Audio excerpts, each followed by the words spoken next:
il faut qu'ils apprennent à partager le même endroit, donc c'est jamais évident. Il faut du temps, il faut de la patience, il faut protéger le chat du chien, parce que le chien va bien avoir tendance à sauter sur le chat. Et donc à ce moment-là, on utilise des pièces différentes, c'est-à-dire qu'il y a des pièces qui sont pour le chat, des pièces qui sont pour le chien, de façon à ce que les uns et les autres s'habituent à l'odeur de l'autre dans la maison. À travers la porte, ils vont se sentir, ils vont se renifler, ils vont savoir qu'ils peuvent vivre l'un à côté de l'autre sans difficulté. L'idéal, c'est d'avoir une porte vitrée. Si on a une porte vitrée entre les deux, eh bien, ils vont se voir, ils vont se reconnaître, ils vont voir qu'ils ont la même maison.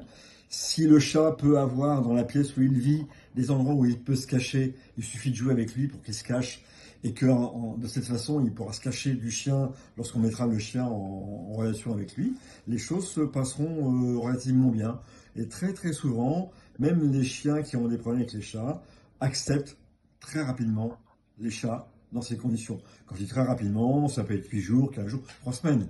Il faut quand même savoir être patient. Il faut que le chat et le chien puissent s'admettre l'un et l'autre. Donc de la patience, de l'observation, ça demande du temps, mais ça marche.